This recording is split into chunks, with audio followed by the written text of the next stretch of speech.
We've got a great conversation teed up for today with some really smart people. No pressure, panelists.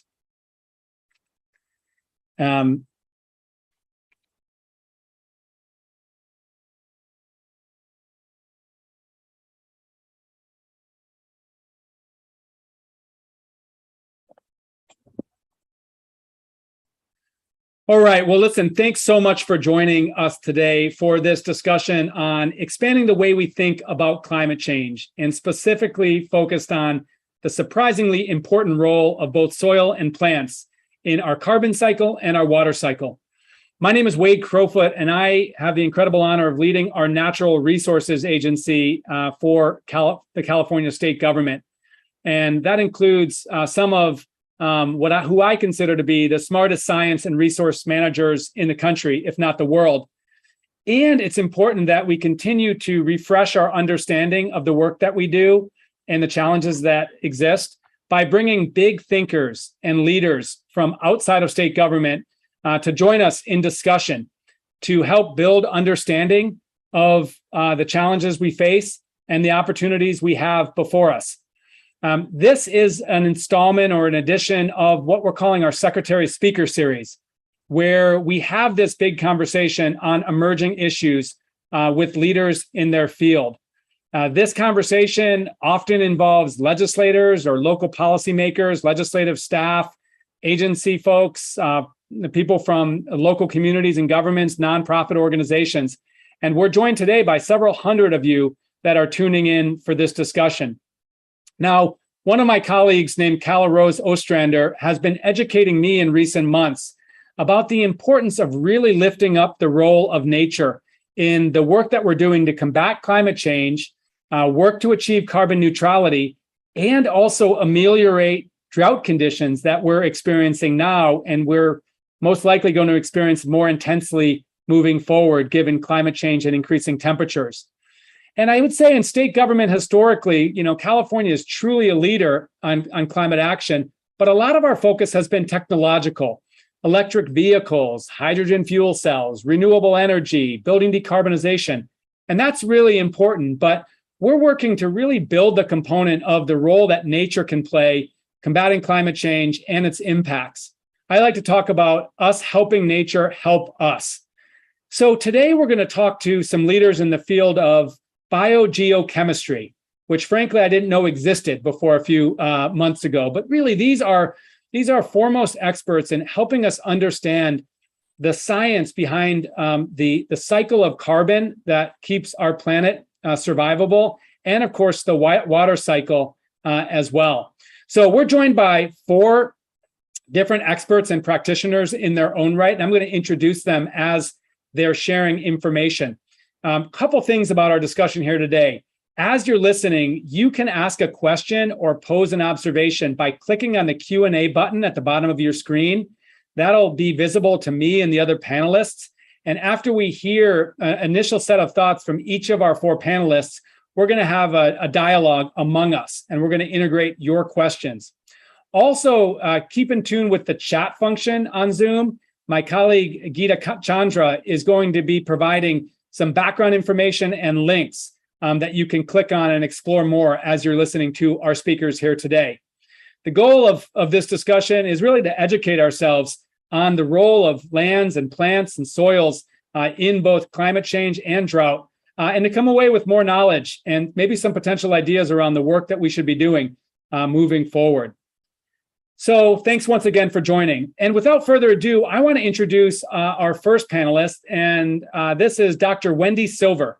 Wendy serves as a professor of ecosystem ecology and biogeochemistry and the Rudy Gra Endowed Chair in Forestry and Sustainability at the Department of Environmental Science, Policy, and Management at UC Berkeley. Wendy, that is quite a mouthful. But basically, I know you as one of the smartest people on the topic we're about to talk about. And if you would, I'd ask you just to kind of set the frame, help level set among us around really what are the sort of core concepts that need to be understood to have this conversation today. So welcome.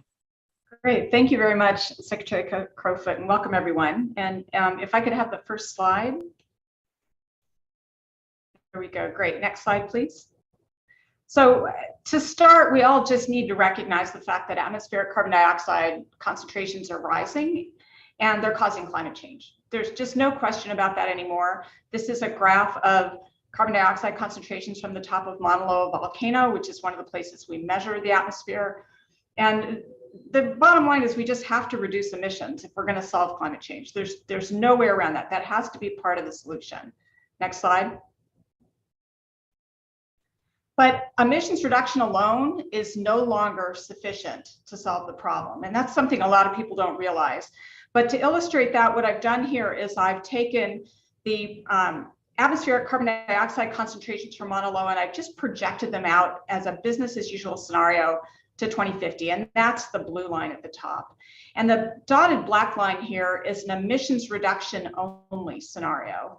And what you see is if we just focus on emissions reduction only, carbon dioxide concentrations in the atmosphere continue to increase.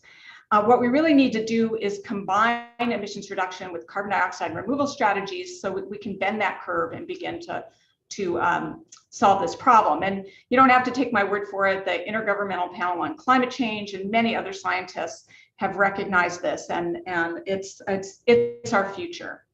Next slide. So the carbon cycle is very complex. There's lots of storage and lots of fluxes, meaning movement from storage to the atmosphere, and then some places where we can take up carbon. Next slide, please. And what we're really focused on, if we're looking at the role of natural and working land in climate solutions, is moving carbon out of the atmosphere through the plants and into soils. These are ecosystem processes. They work as a system, so we need to think about them together as linked activities. And what's really interesting here is that soils have the potential anyway to store a lot more carbon than is stored in the atmosphere. So we have this big reservoir. We don't know exactly how big it is. It's the big brown box. It's very hard to measure all of the carbon in the soil. But it's this big brown box that's essentially a repository for carbon that passes through plants via photosynthesis and can get stored in soils. Next slide. Now, we're looking at a lot of places where we can take that carbon through the plants and store it in soils. And one of the places that has tremendous potential is grasslands.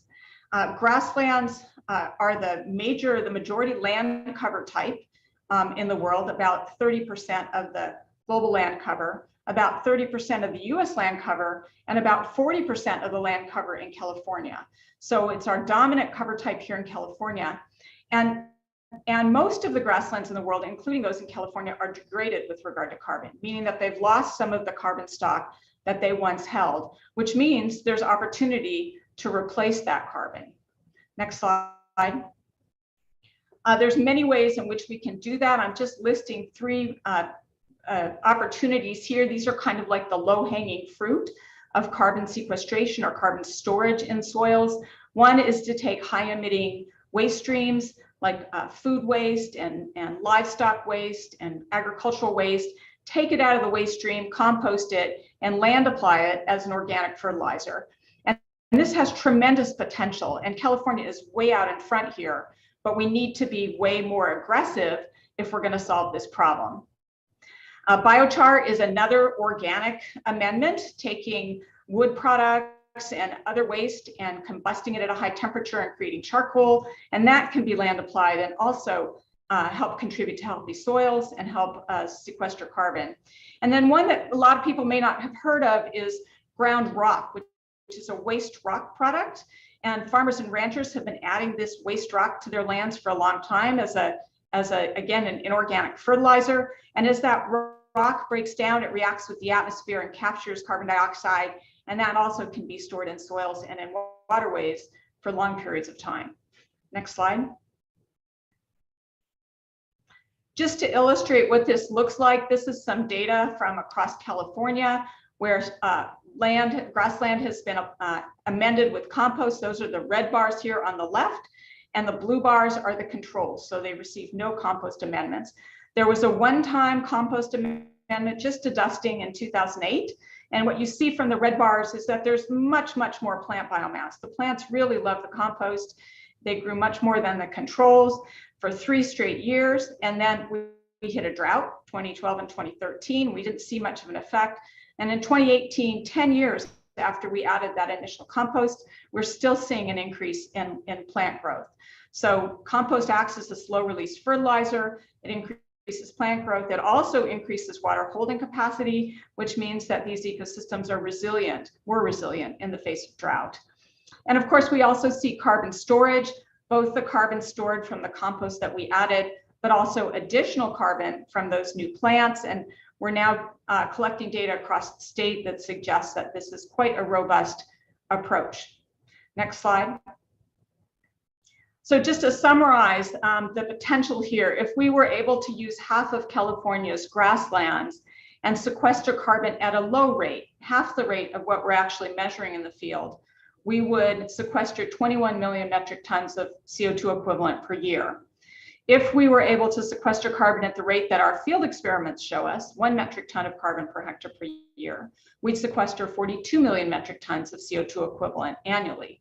That's more than is emitted annually in livestock manure management, in landfills, or at the higher rate in agriculture, the whole agricultural and forestry sector.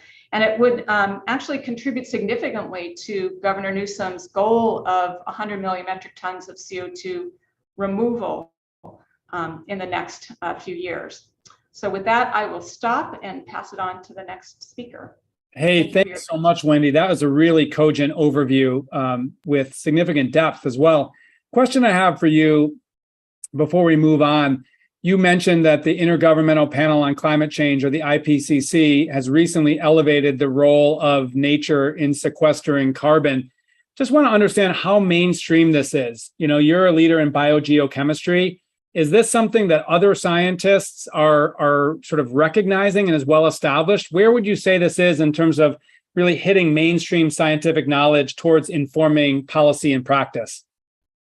Yeah, I would say that in the scientific community, it's definitely hit the mainstream. You know, people have looked at soils and forests. Forests store a lot of carbon in the biomass. So those have gained a lot of attention, and there's a lot of research that is showing that these are very accessible, relatively inexpensive approaches to help sequester carbon.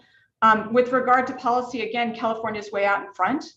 You know, we consider our national working lands as part of our solutions. Again, I would like to see that, and I think much of the scientific community would like to see us be a little bit more aggressive. I think that there's more potential than we're realizing there, and the co-benefits to our food production system and to our national working lands is great. You know, if we can restore ecosystems, if we can add amendments to soils so that our agricultural crops and our grasslands grow better, that gives us, you know, that gives us co-benefits in terms of our food production system and our protection of ecosystems. So yeah, I think it has a lot of potential. Absolutely. And I think, you know, we've been on a tremendous sort of growth curve in terms of our understanding of how we can actually start to, you know, operationalize this. And our fourth speaker, of course, is going to be a practitioner who's really leading the way. But I am really glad to report that Governor Newsom agrees with you in terms of needing to be more ambitious. And just last Friday wrote to our leader of our California Air Resources Board that's essentially developing the roadmap toward carbon neutrality, which we call our scoping plan, to really set a target for sequestration, both at the 2030 level and by 2045. And I'm hoping this drives even more ambition among state and local and even federal agencies in efforts to sequester carbon in our soils and in our nature. So thanks so much, Wendy. Next, I have the honor of introducing Dr. Alexandra Koenigs, who's an assistant professor at the Department of Earth Systems and Science at the Woods Institute for the Environment at Stanford University. And Alex, I'm interested in understanding from you a little bit. Obviously, feel free to riff on Wendy, but we also asked you to start to help us understand the role of plants and soils in our water cycle, which of course is on everybody's mind given the worsening drought. So welcome. Thanks, Secretary. This is exciting talk here. And yeah, if you could pull up the next slide, please. So since you mentioned the water cycle, here is a sort of summary of it. And I think what I really want to focus on to answer your question is that transpiration arrow that you see sort of in the back and on the left side of the figure there. And what that really is it's water that is taken up from the soils in a liquid phase by plants and then released back to the atmosphere as a gas. And it's actually sort of a similar process in areas where there's not plants from water bodies or from soils. That's just evaporation, as you see on the left. I'm going to just mush those two concepts together and call them evapotranspirations. And one of the reasons that I want to focus on evapotranspiration here is that it takes a lot of energy to actually go from that liquid water to the gas that is in the atmosphere, just to kind of break those molecular bonds. And you might not really expect molecular bonds to come up when we're thinking about climate change or drought. But if you could go to the next slide, I'll sort of illustrate why that's important. And the way to do that is to think about what happens to the sort of radiation, the energy from the sun when it reaches our land surface. And there's basically three things that can happen to that. Some of it is like that white arrow on the left, it gets reflected back. I'm not going to go into that here. But then the rest of it basically gets divided between either heating sort of the local temperatures or between being used to break those bonds in the evapotranspiration process. And so what happens is that when there's kind of more water to be evaporated or transpired, we can think of that as essentially using up some of this solar energy, keeping it from heating the atmosphere and providing a cooling effect. And that's not just some tiny side effect, right? So if we look across the globe, for example, approximately 35 to 40% of the solar energy absorbed by the land surface goes to this evapotranspiration process. Next slide, please. So where do plants and soils come into that? Well, evapotranspiration really depends on the weather rather. It depends on how dry conditions are and other things. But it also depends heavily on what kind of plants you have growing in a specific area. And so I sort of have two example cases here. And I'd like to invite you to kind of imagine that we're in the middle of summer in California, right? So it hasn't rained for a while. There's not as much water in the soil. So generally, you expect these evapotranspiration rates to go down.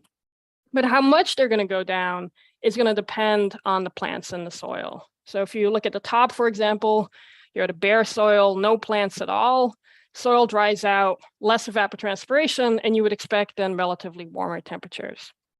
If instead we look at the bottom and we think about a forest, that forest might have deep roots that can go and find water deeper below the land surface and take up that water and sort of keep transpiring when it otherwise wouldn't be able to, and therefore keep providing that cooling effect.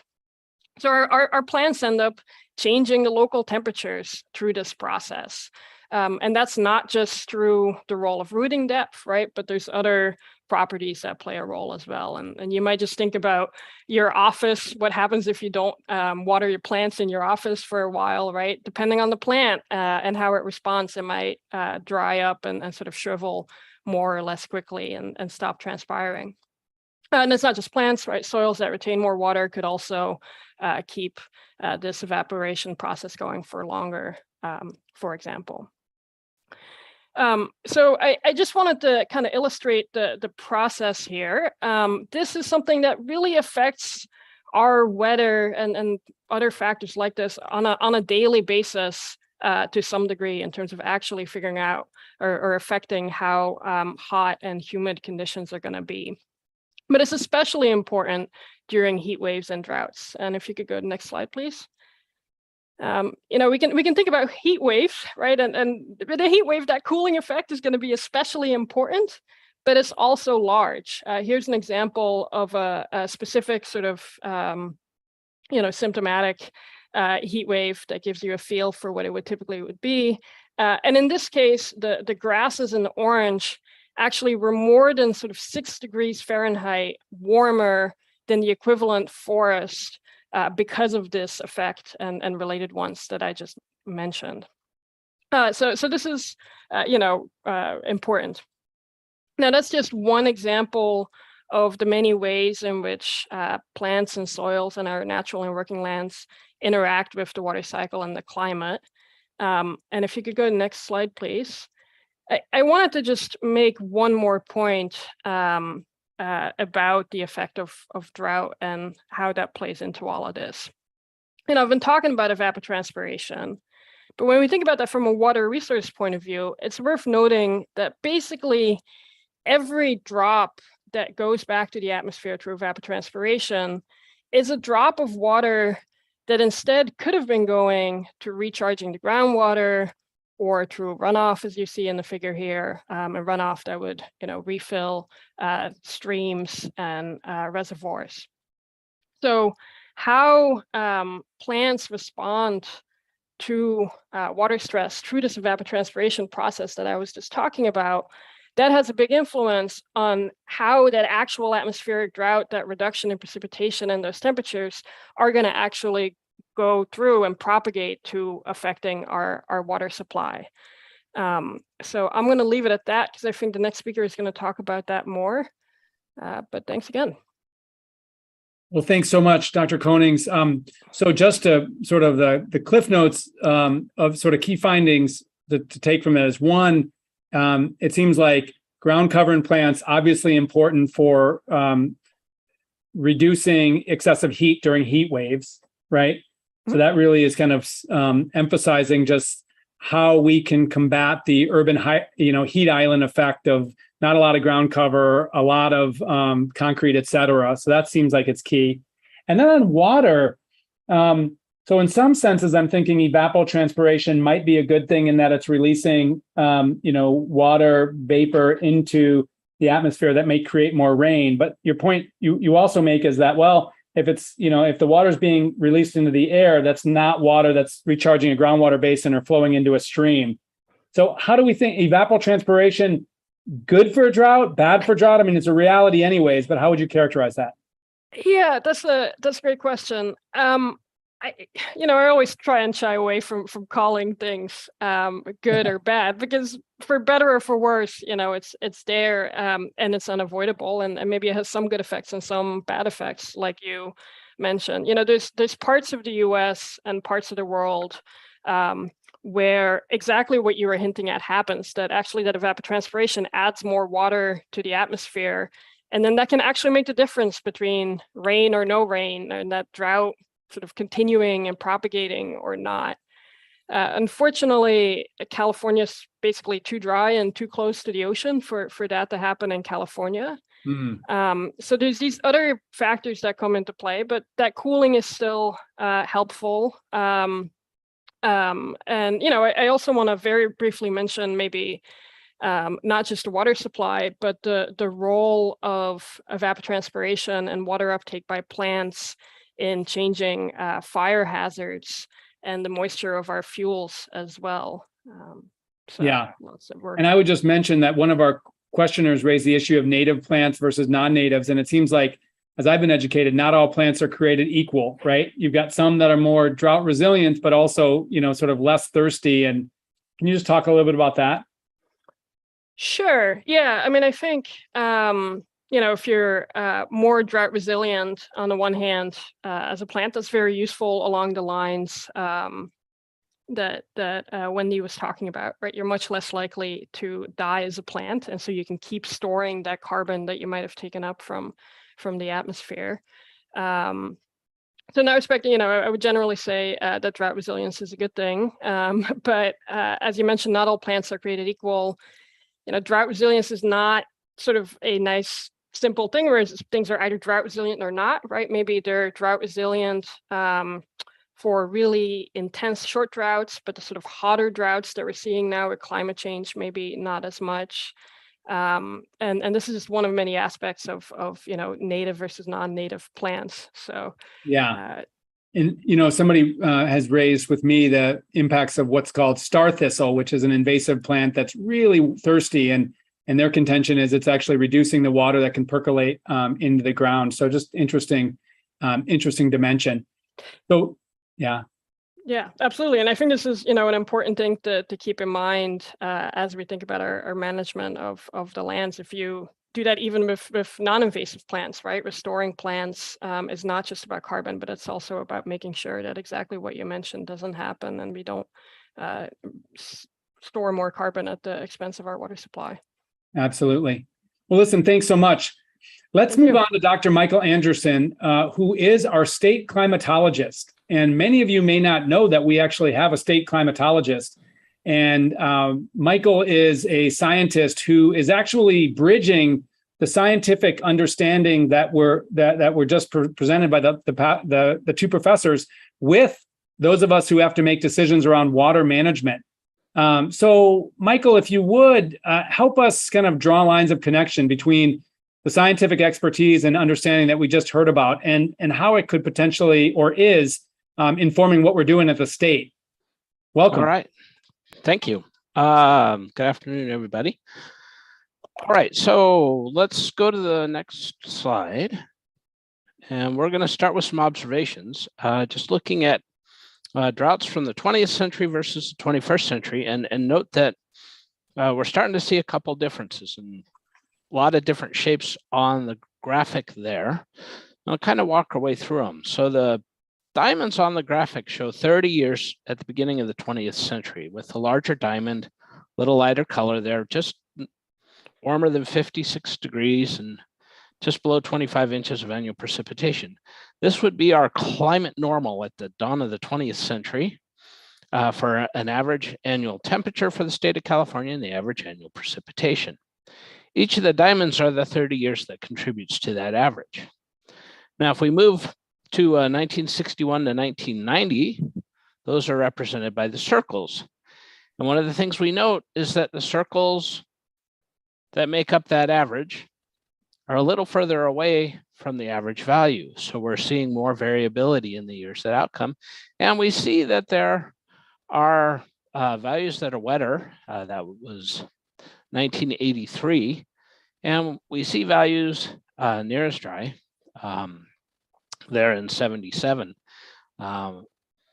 So more variability, more extremes fits that narrative. Now we move to the most recent climate normal that NOAA uses to define our average climate. This is the 1991 to 2020, and these are represented by the squares. Now what we see is we see a lot of squares that are warmer than any of the other values. And in fact, in the last decade, we've seen a lot of years that have been warmer than anything we've seen. We see 2015 there almost at 61 degrees. We also then see 2021 right down there with 1977 and 1924. Those are the other two values down there around 10 inches of average rainfall for the state. But notice how much warmer that value is. And that's what we're going to talk about, is that this is a climate representation. But now let's dig in to see how we get that year and how the temperature and precipitation play a role in how much water is available on the landscape and how the soils and vegetation can help manage that as we move to these new extremes. So let's go to the next slide real quick. All right, so in this case, we're going to look at this water year that we've just been through, where we had this fantastic atmospheric river in October. In fact, it provided 25% of the precipitation that we received this year in a very short amount of time. We had a very dry and warm November. That meant that even though we got that big blast of rain, had some runoff, we then go through dry spell where it's not warm enough that the landscape is drying out again. We get to December and we start getting a pattern that we hoped would have continued through the rest of winter. And understand that in December, January, and February, we have a 3-month window where we expect half of our annual rainfall to show up in the state. Instead, January through March was record dry, wind, all those things act to dry out the landscape in a time where it should be continuing to add water to the landscape. Interesting feature is that then as we got into April and May, we actually had some precip again, and almost normal. And that was really key. And so understanding when the water shows up, how much shows up, and the pace at which it happens really plays a role in how much water actually generates into runoff and is available for use. But that's also dependent on how dry those soils get as we go through our summer that we don't see any rainfall. So let's go to the next slide. All right, so we're going to have some language that we use to understand how runoff happens. First is the timing of the storms. We generally expect to see a storm in October that begins to restore water to the soil after that long, dry summer. We expect as we move into November and December that the pace, how quickly the events occur, begins to pick up. And that normally we expect the largest weather events or the scale of each weather event to be the largest there right in the December and January time period. You can think back to a lot of our major floods that we've had with the biggest storms. Those often happen in that December, January, and in some cases, February timeframe. But with those warming temperatures and the changing of timing, pace, and scale of our events, we start feeling the impact of the drying more because the soils have that opportunity to dry out. And then instead of the rain continuing to generate runoff, it's going back to trying to get the soils wet enough to generate runoff again. Let's go to the next slide. All right, so that makes, talk a little bit about why are warmer droughts worse? Well, again, that warming and those breaks between our storms allow the soils to dry out. It's now warm enough that the plants aren't going to sleep and not transpiring. They're trying to cool themselves, and so they're using up water that in the past they didn't do. So a warmer atmosphere also can hold more water vapor, means that more water vapor can move from the landscape into the atmosphere. So we can accentuate that part of the water cycle while we wait for those storms to fill in. And that's why we're seeing more challenges in our runoff in these past few years than we did maybe in past droughts. Let's see, do I have one more slide? I think. All right, so as we move through a warming world here, and we see that changes in the timing, pace, and scale of our rainfall, and then the warming and the time between those storms where the land can dry out. When we see that the warming-induced drying is outpacing the rain that's coming in, if that's begun happening episodically, right? So we start having droughts a couple times a decade, like we've seen this past decade, or if that becomes our normal, that we kind of expect to just have these infrequent but large storms, and then time for things to dry out in between, we start moving to a more arid landscape that then becomes a more desert-like landscape. And a way to kind of combat this is to try and work with that vegetative cover to help hold on to that water so that we can kind of help alter the processes that we are seeing. And with that, I think that's the end of what I have to share with you. So, Mike, thanks so much. Two things I would mention. I want to see if they're right. One is sometimes I hear from people, they say, well, what's a few degrees difference in temperature? Maybe I like it a little bit warmer in the winter. But as I understand it, that few degrees of average temperature change is significant for our water supply. It means more precipitation falls as rain and not snow. And we built our system around the slow melt of snow, right? Is that one aspect? And then in the spring and summer, that means, more, as you pointed out, more of that snow that does exist either melts into very thirsty, dry soils or evaporates into warmer air. Is that fair? Those are both fair statements, yes. And with that, again, where you don't have that slow release of water from the snow into the soils and into runoff, that changes the water available for the forests to access to help them remain healthy, which then as they dry out quicker, elevates your fire danger. So a lot of feedback's involved there. And we saw something pretty extraordinary last year, right? Which is we had about a 70%, as I'm remembering, snowpack. In other words, about 70% of average. And we expected a certain amount of runoff into our largest state-operated reservoir, Oroville, as a result. but we saw far less of it as a result of what most likely is this climate change driven warming temperatures. Can you just provide a little bit more detail on that? Oh, you bet. Because this was a phenomenon that actually affected the entire Western United States. We had it different in the way the timing and the pace and scale of the weather events happened, including in that time period where the snow would normally melt, the driest and warmest conditions that we had seen in our observed record that goes back to 1896. So you have no precipitation and additional warming, taking away that opportunity for this water you thought was in the snow isn't getting that opportunity to get into the streams and show up at the reservoirs where we'd like it to.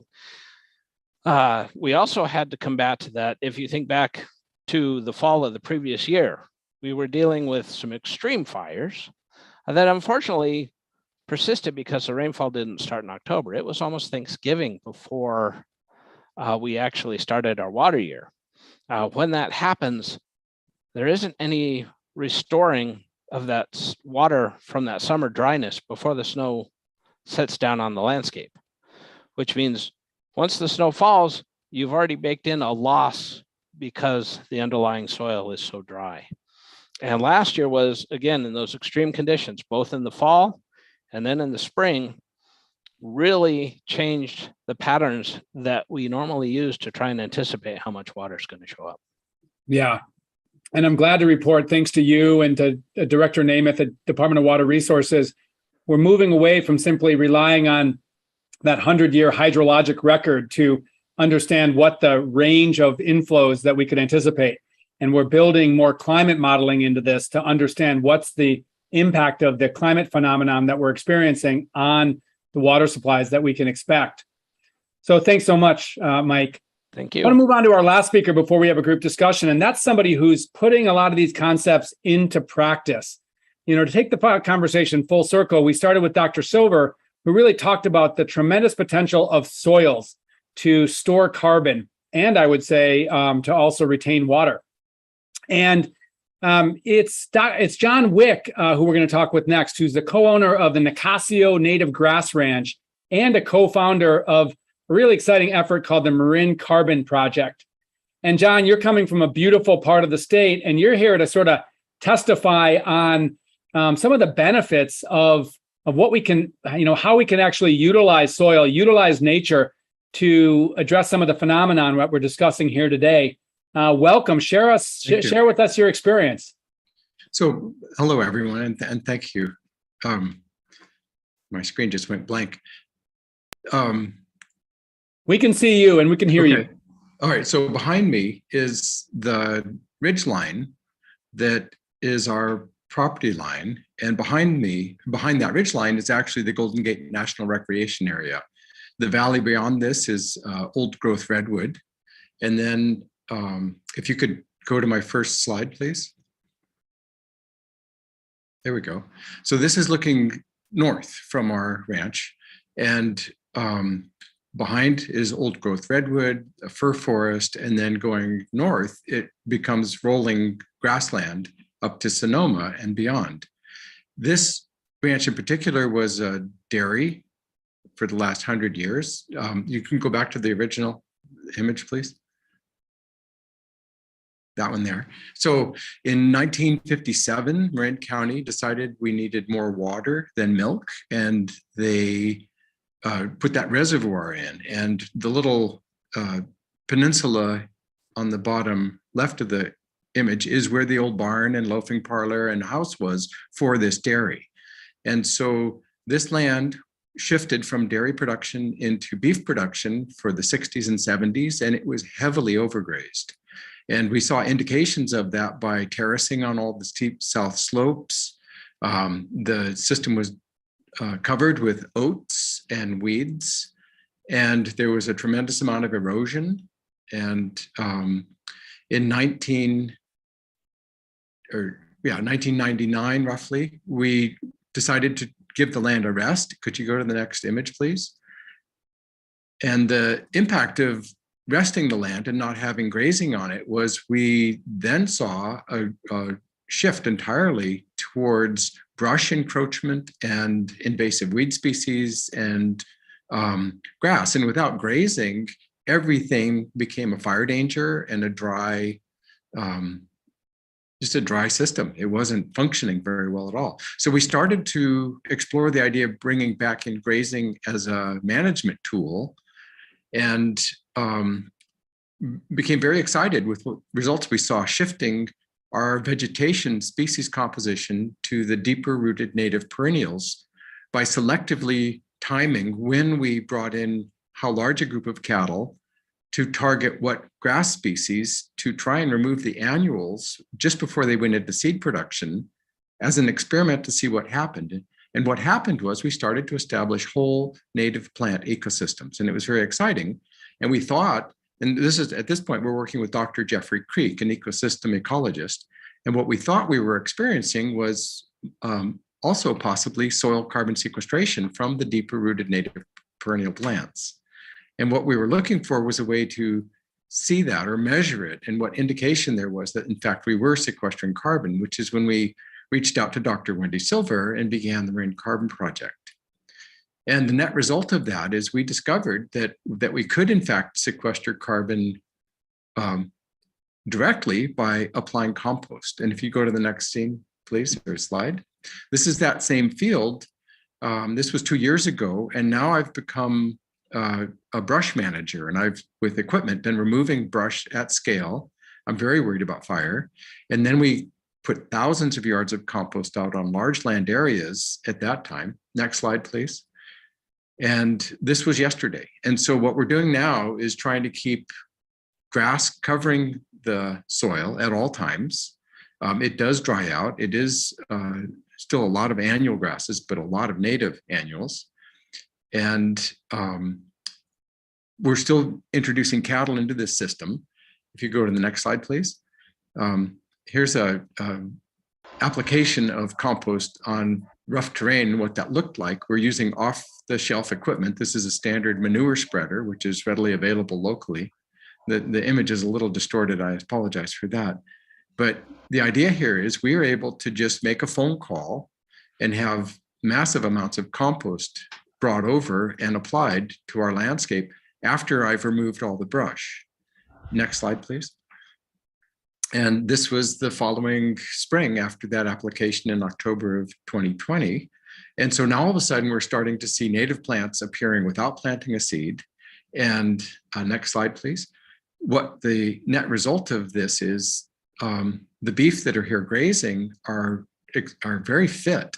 Now, if you look on the rib cage of this steer, you can see horizontal lines. Those are called happy lines. And I didn't know anything about them, but we were curious and asked our vet. And it turns out that that's an indication of peak fitness. You can only have those on an animal who's completely healthy and is getting plenty of nutrition, rest, no stress. And so our whole herd now is demonstrating peak performance. They're healthy, beautiful animals. And what's interesting is they're finding nutrition eating the dry grass. The last few years, I've been scrambling to buy enough hay to feed these animals in this time of year. I haven't served a single bale of hay this year, except for yesterday when I put one bale out to try and get the cows to go behind me so you guys could see them. That didn't work. But anyway, that's the experience I'm having as a rancher. Our shift to annual and perennial native plants, the strategy there is to work with the rainfall that we do have and try and recharge our system. And all the evidence is that when we manage for carbon, we achieve nutrition and water cycling, and it's a cascade of exciting, good results. And that's my presentation. John, thanks so much. Can you talk a little bit about, we got some great questions coming in, first of all, from those that are tuning in. So we're going to move to a group conversation a little bit. We're going to get a bunch of questions answered. But did any state programs that we've stood up play a role in supporting what you're doing to get more organic compost on the soil to benefit not only carbon, but also the production of the livestock? I'm interested because we've been trying to lean forward on programs like Healthy Soils, but just give us the reality check. You know, is that actually helpful in making a transition like what you describe here? So I would actually ask Rose to speak to this. We were kind of on the forefront of helping state programs actually occur. So we were directly involved with Rose and an effort at the state level to create the Healthy Soils Initiative. And we were involved with creating the Comet Planner and working on legislation that resulted in enough compost being produced in the state of California. That's Assembly Bill 1383. So Rose, you were such an early adopter. you didn't rely on state funding, but I want to introduce Rose Ostrander, who coordinates our natural and working lands programs at the Natural Resources Agency, and frankly has taught me most of what I know on this topic. So Cal, just talk a little bit about the Healthy Soils program. Our colleague Geeta has put a link in the chat to those of you who want to check it out, and the role of that in trying to fuel this transition that John described. Yeah, thanks so much, Wade, and thanks to all the presenters today for all the information and work you bring to the table. I think the Healthy Soils program is a really great acknowledgement from the state as to all of this work and really the reality of what soils can do, both in terms of their potential to be a very large sink for carbon, which Dr. Silver pointed out in the beginning, that soil carbon pool is really, really big, and it can hold a lot of carbon. It can hold a lot more carbon, and more carbon in the soil is good for us, as John is showing with the ranching work that he does.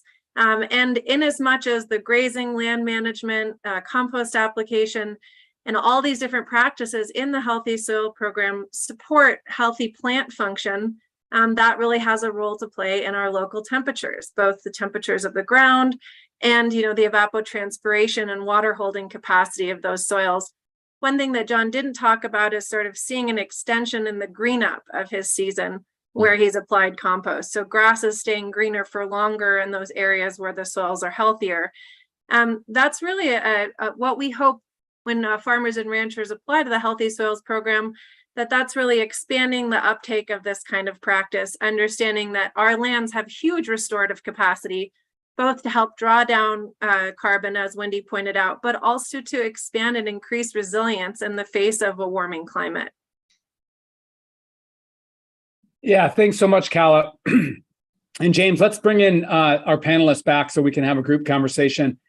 And appreciate, Cal, what you're saying about the multiple benefits of putting organic matter into the soil. And we have a tremendous agriculture secretary in the state, Karen Ross, and she's been a longtime champion of this Healthy Soils program, not only for carbon, carbon storage, but water retention and strengthening the asset that farmers rely on, which is their soils. So we're excited about Healthy Soils. Thanks to the governor and legislature, we've got tens of millions of dollars into the program, and our goal is to really help the increased organic content of soils become more mainstream.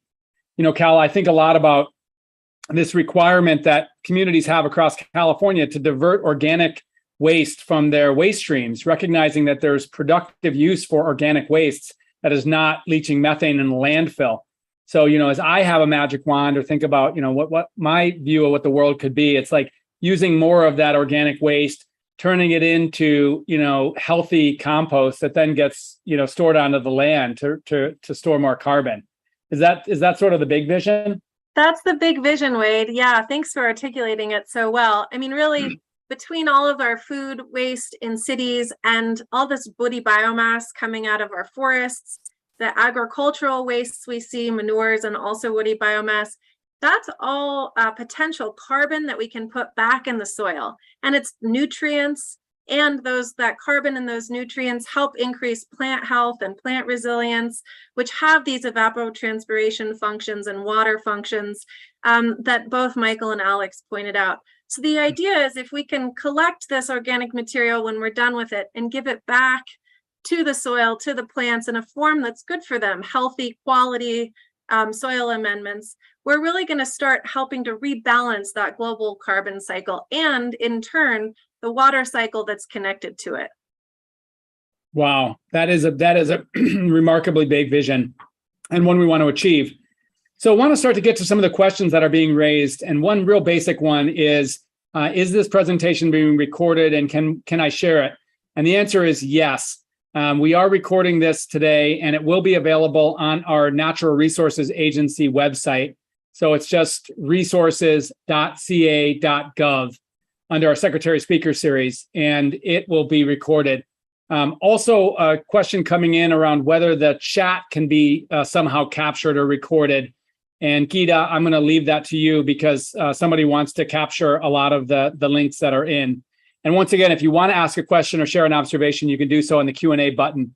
So a couple questions coming in, maybe for Wendy and Alex, around from Gerda and from Terry about, okay, thinking about what we're learning on this discussion, what are the implications for urban residents?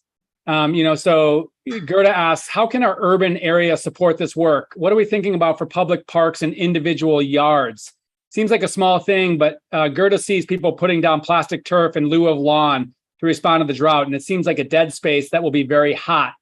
And then Terry asks, boy, given what we're understanding, the option between watering your grass, letting your grass die, or planting native plants, maybe native plants are the best, but is it better to water your grass than let it die? Like all these questions around how to manage drought, but also manage for extreme heat and the water and carbon cycle. So Wendy, what would you say to urban dwellers that are interested in doing their part on this?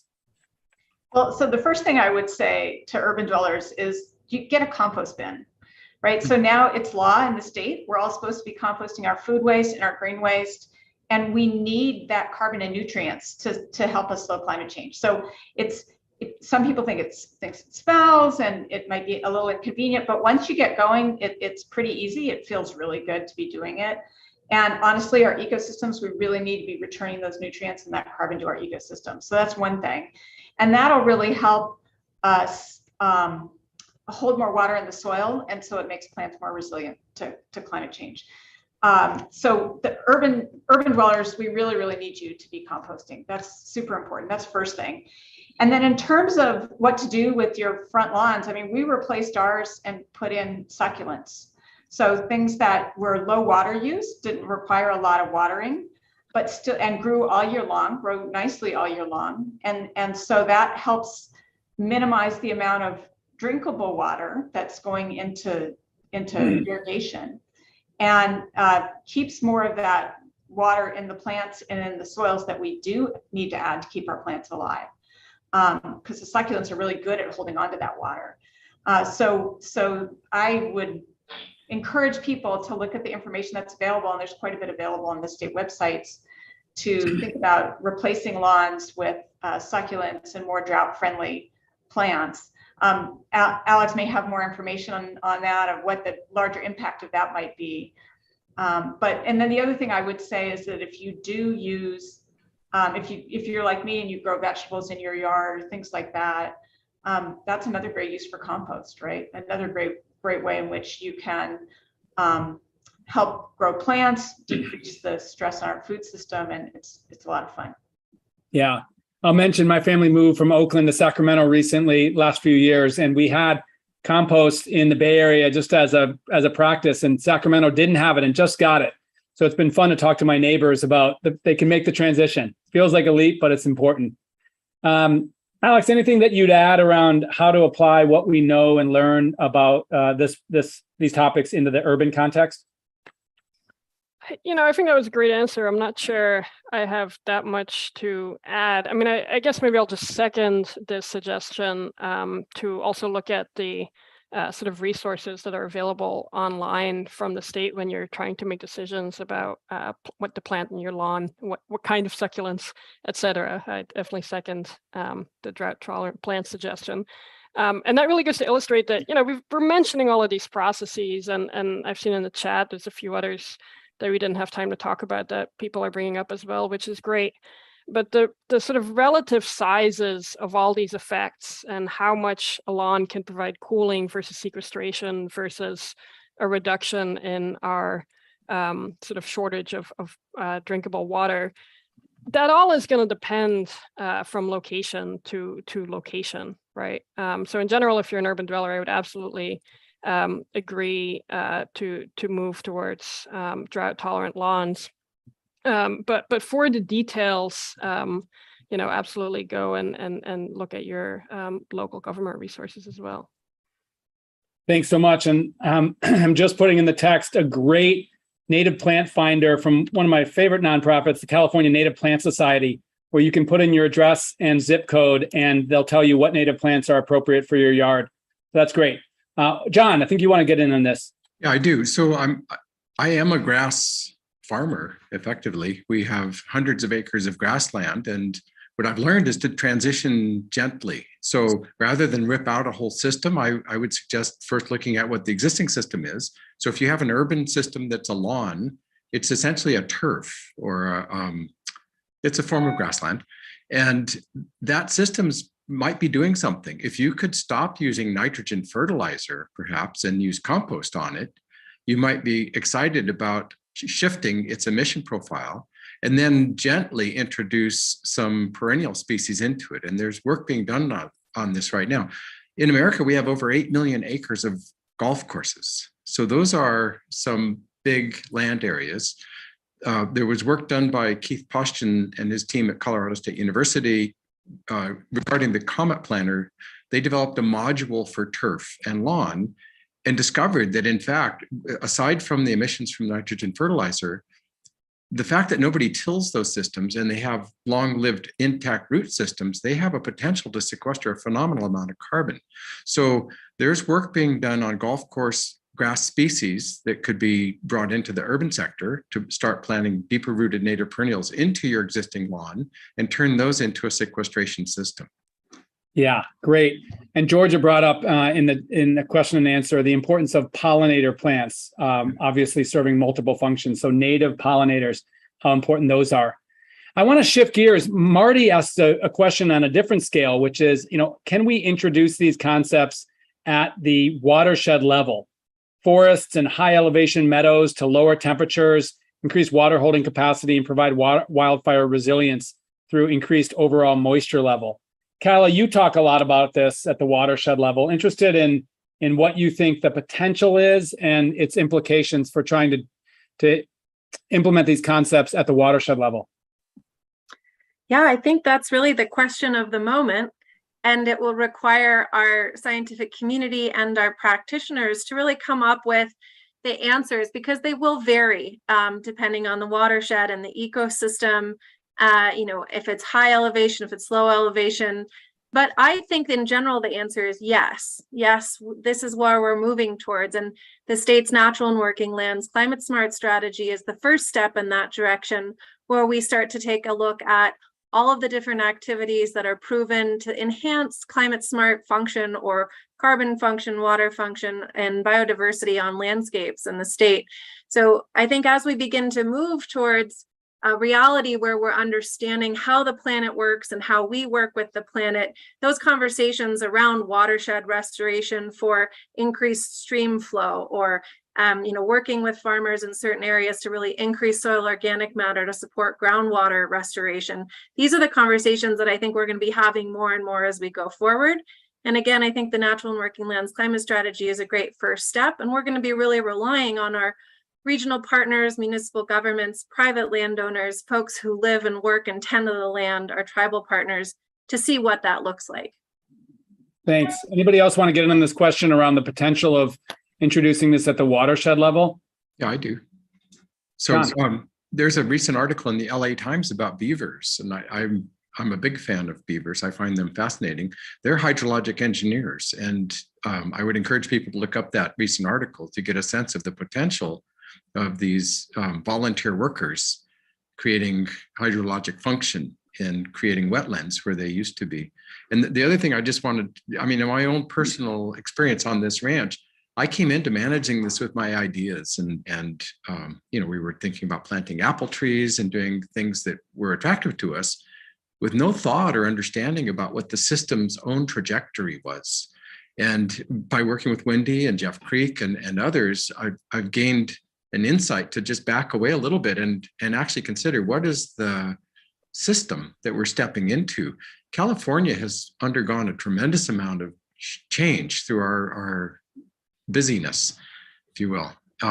You were just on a phone call regarding the tunnels shifting water across the state. California has some inherent qualities. It has these abiotic conditions. I would suggest we consider what is going on here to start with before we start describing what we want to do with it. Yeah, thanks, John. On the topic of beavers, the state, I'm actually really excited that our administration is investing new resources in really reintroducing beavers as nature's engineer. We know that beavers help slow down water movement and spread the water and really recharge wetlands or basins that really have lost that water. So we're really excited about this. And it's a bit of a paradigm shift from perceiving beavers as a pest to perceiving beavers as essential. So you'll hear more about this from state government, but that was a great editorial in the LA Times just this week. And if Geeta can find it, or Kala has already, somebody can put it in the chat. I think that would be great.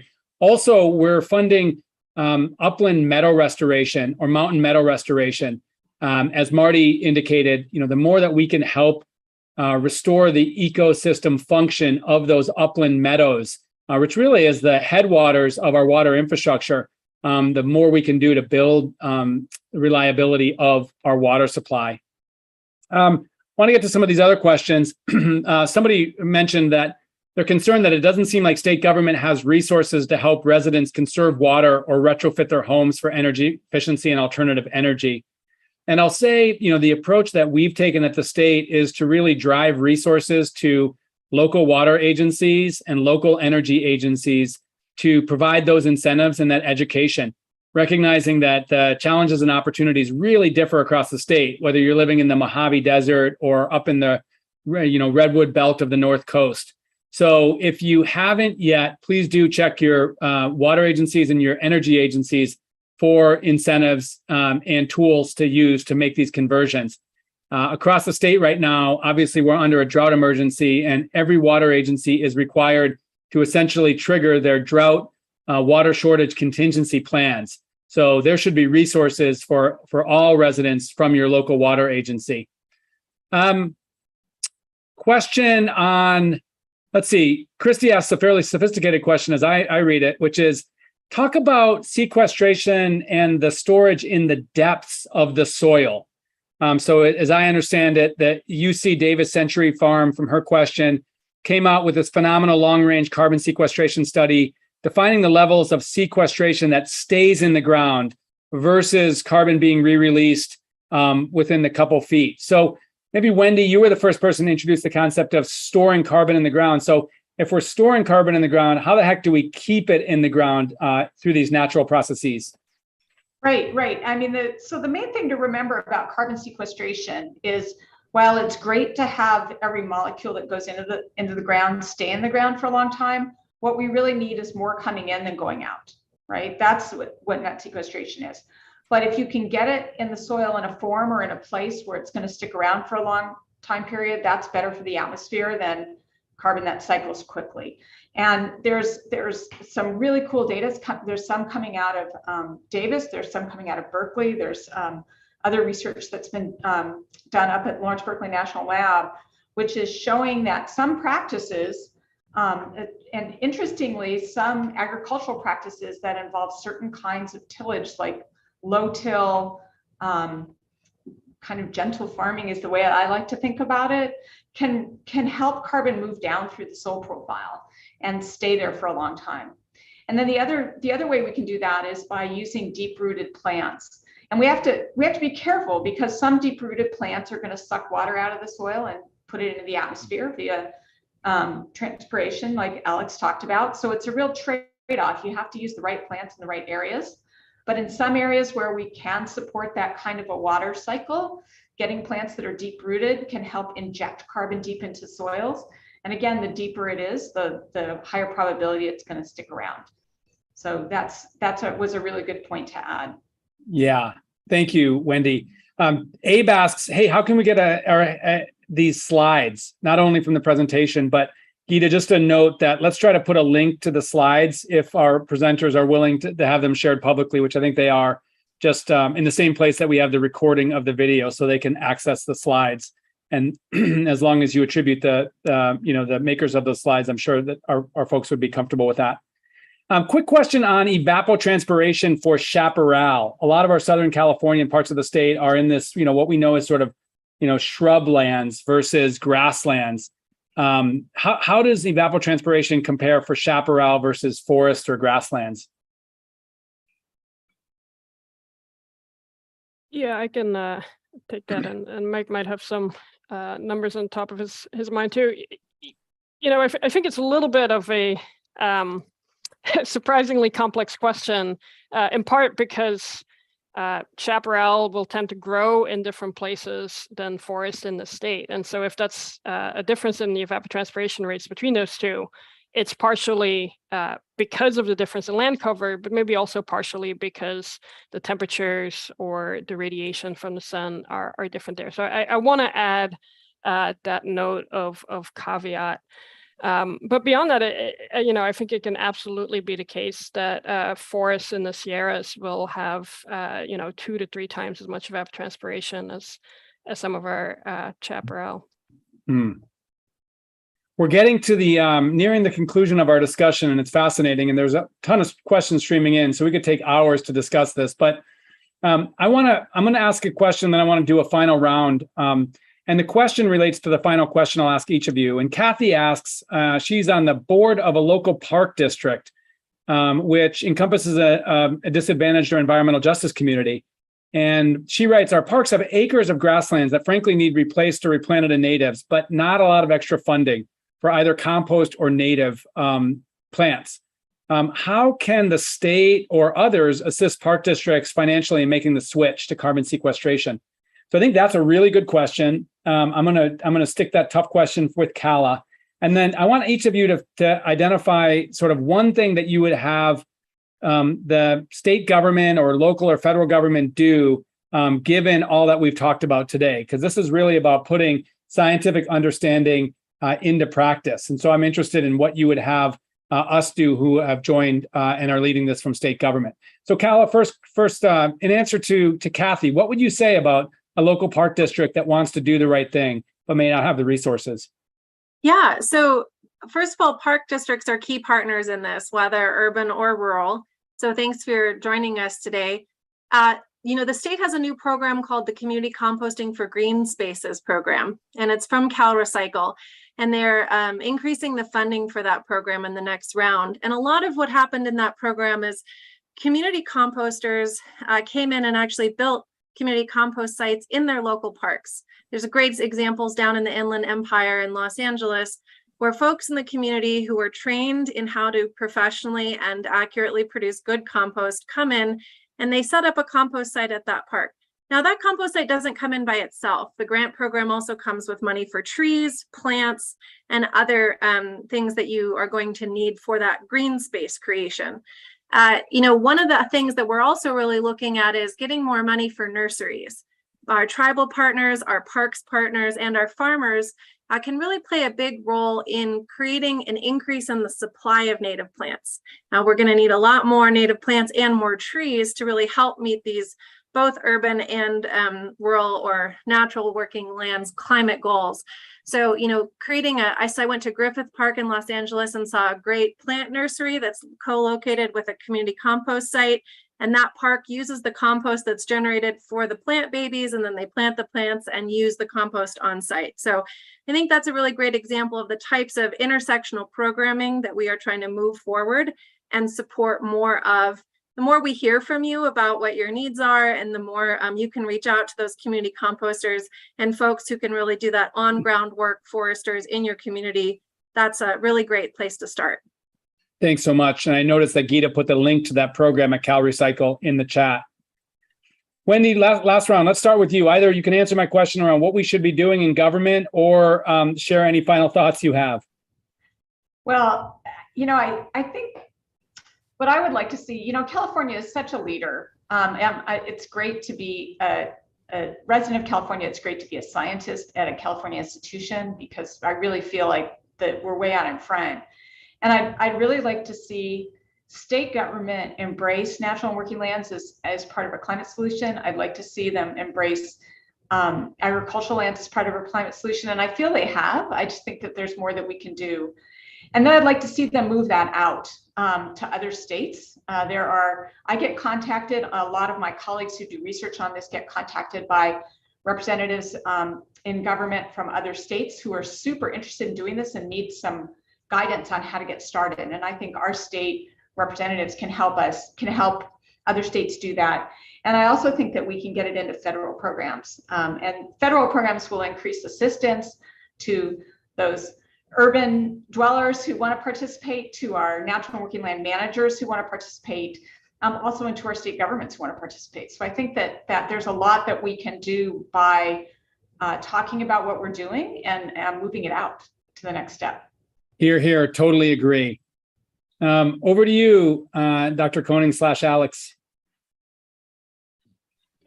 Well, I don't want to fall into repetition, but again, I just want to second Wendy Silver's answer. I think besides the things that I've said here today, the sort of role that California can play in carbon sequestration and other natural climate solutions is enormous and inspiring.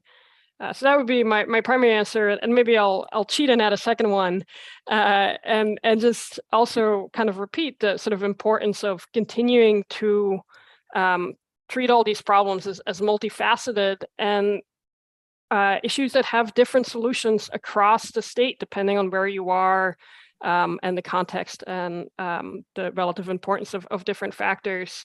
So as a scientist, I also just always have to vouch for more careful and local studies to help us make those decisions. Yeah, so true. California is such a big, diverse state in so many dimensions, but certainly geographically and environmentally. And so it's really point well taken. Michael, you're from the state, but let me ask you, what do you see down the pike, within government or state government, and what would you want to see? Well, a lot of what you've exemplified here, I think, is fantastic. And it's that opportunity to engage the research community, to learn more about some pretty complex topics, but then have those folks that can help bring it to state government, but also folks like John that can interact and bring it into practice and have that feedback so that the science community can learn how things actually play out and get a chance to refine some of the ideas, and you keep that cycle going as well. And we're going to need more of that as the challenges continue to mount.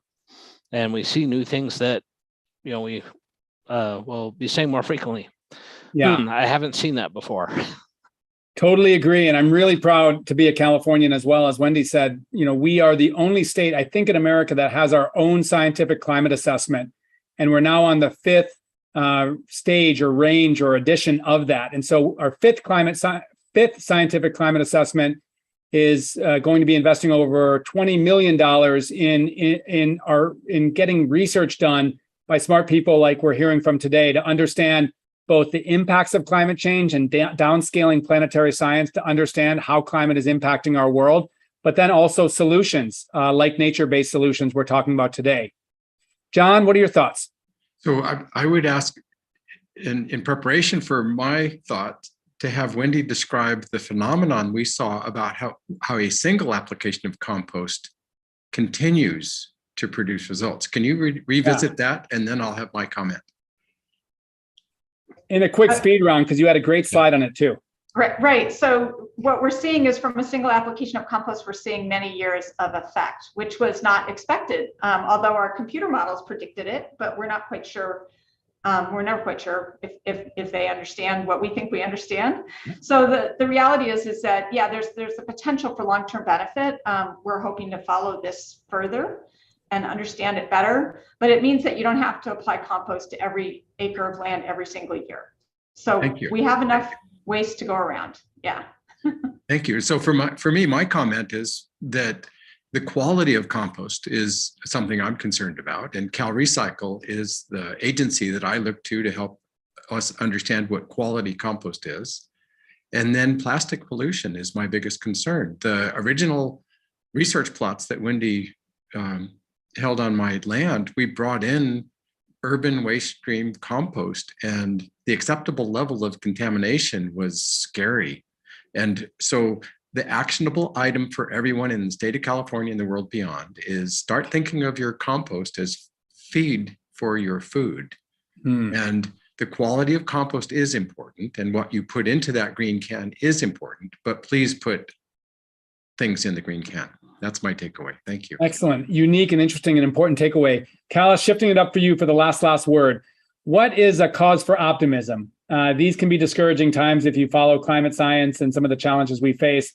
What helps you be optimistic on the topics we talked about today? Yeah, I mean, I just will go ahead and acknowledge the fact that there's a lot changing really rapidly, and sometimes it's important to just grieve that. You know, we sometimes are so happy-go-lucky that we don't take the time to stop and grieve something, because when you grieve something, you can get through it and you can realize that we heal. And I'm optimistic because all living systems can heal. We've seen incredible healing of the system on John's Ranch just by feeding it, by taking care of it. And my optimism lies in the fact that, you know, this is not a one-way street. It's a multiple parties in a relationship. And if we give back, nature has a really synergistic way of coming back together and healing that's not just incremental. So I think in as much as we're seeing chaos and collapse, the opposite is also possible within these systems. And so I do want to acknowledge that there's a lot going on, and sometimes taking a moment to stop and be sad about that's important. And then coming out on the other side, and what gives me hope is seeing how quickly these systems can heal and how they can turn the corner in terms of their health when we really step in the right way to support them. Wow. Well, those are really remarkable final words. If we could, let's put the last slide on our screen, say goodbye to our panelists, and just share with you that if you have questions or suggestions for other conversations that we can be having like this, please email us on the email address that you see on the screen. And again, a recording will be on our YouTube channel and on our agency website. Thanks so much for our panelists for being here today. And thanks to all of you for tuning in, all that you're doing in your own lives and your own communities on these topics. Take care and have a great week. Thank you.